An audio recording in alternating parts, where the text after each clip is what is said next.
रायबरेली के बहुचर्चित आदित्य सिंह उर्फ रवि हत्याकांड में जिला जज की अदालत ने बड़ा फैसला सुनाया। अदालत ने मामले में आरोपी सपा नेता आरपी यादव, सोमू ढाबा के संचालक सुरेश यादव और उनके बेटे अर्पित यादव समेत 12 आरोपियों को दोषी करार देते हुए आजीवन कारावास की सजा सुनाई। वहीं मामले में आरोपी आरके यादव और एपी सिंह को पर्याप्त साक्ष्य के अभाव में अदालत ने बरी कर दिया है। मामला वर्ष 2019 का है, जब छात्र आदित्य सिंह और रवि की हत्या कर दी गई थी। इस हत्याकांड में रत्तापुर स्थित सोमू ढाबा के संचालक सुरेश यादव, उनके बेटे समेत कुल 16 लोगों को आरोपी बताया गया। लंबे समय तक चली सुनवाई के दौरान अदालत ने गवाहों के बयान और पेश किए गए साक्ष्यों पर विचार किया गया। आज एक प्रश्न में फैसला आया है 2019 में आदित्य हत्याकांड क्या पूरा मामला क्या इसमें वर्ष 2019 में 10 अक्टूबर 2019 की रात में रवि उर्फ आदित्य का जो है रतापुर चौराहे से लगभग 6 किलोमीटर दूर पीछा करके गढ़ी खास गोदाम के पास उसकी नृशंस हत्या कर दी गई थी, जिसमें बाद में पत्रावली कमिट होकर के 10 जनवरी 2020 को माननीय जनपद न्यायाधीश महोदय के समक्ष प्रस्तुत हुई, जिसे अंतरित कर एडीजे प्रथम के समक्ष 17 जनवरी 2020 को प्रेषित किया गया था। जिसके बाद से इसमें 2022 में तमाम सारे जो इन अभियुक्तगण के द्वारा विसंगतियां बताई जाती रहीं और उनके एप्लीकेशंस का डिस्पोजल किया जाता रहा। उसके पश्चात 16 सितंबर 2022 में इसमें चार्ज बना।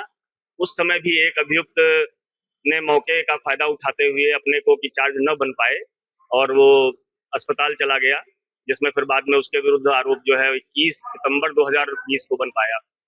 उसके बाद से फिर गवाहियां शुरू हुई और अभियोजन द्वारा 13 साक्षी परीक्षित कराए गए और उसके पश्चात अभियुक्तगण द्वारा 9 बचाव साक्षी प्रस्तुत किए गए। उसके पश्चात बहस शुरू हुई। 2 बार पत्रावली अंतिम निर्णय के स्तर पर पहुंची, किंतु किन्हीं कारणों से एक बचाव साक्षी के रूप में प्रस्तुत करने के लिए इन्होंने मिल एरिया थाना अध्यक्ष को प्रस्तुत करने का वो प्रार्थना पत्र दिया था और उसको माननीय न्यायालय द्वारा खारिज कर दिया गया था, जिस पर ये उच्च न्यायालय द्वारा फिर वहां से आदेशित किया गया कि इनका साक्ष्य अंकित कराया जाए। तो फिर श्री राजकुमार पांडे जी तत्कालीन थाना अध्यक्ष मिल एरिया, उनका साक्ष्य बचाव साक्षी के रूप में अंकित कराया गया और उसके पश्चात 2 और उन्हीं के जो हमराह थे उनके बयान अंकित कराए गए।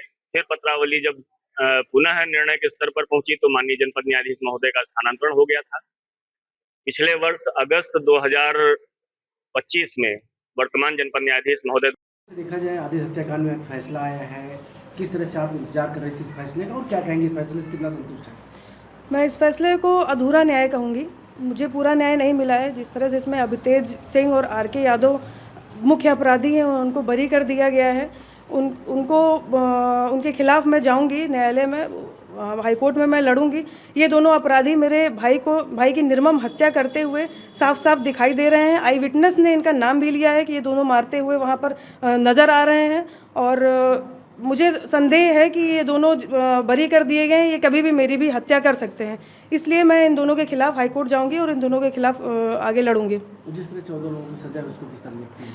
बाकी 14 लोगों को जिनको सज़ा दी गई है उनको उनके एविडेंस के आधार पर सज़ा दी गई है। वो सारे अपराधी हैं, अपराधी गिरोह है पूरा, जो कि मेरे भाई की निर्मम हत्या की है। इन लोगों ने एविडेंस सीसीटीवी फुटेज में और इलेक्ट्रॉनिक एविडेंस में सब जगह वो दिख रहे हैं। तो न्यायालय ने उनको 14 लोगों को जो सज़ा दी है, आजीवन कारावास की सज़ा दी है। इस मामले में मैं न्यायालय का धन्यवाद करती हूँ। बाकी 2 लोगों को जो बरी किया है, इस पर मैं अपनी आपत्ति प्रकट करती हूँ कि दो लोगों को छोड़ना मेरे लिए बहुत मुश्किल होगा कि मैं अपने जीवन को आगे बचा पाऊँगी इन दोनों से या नहीं।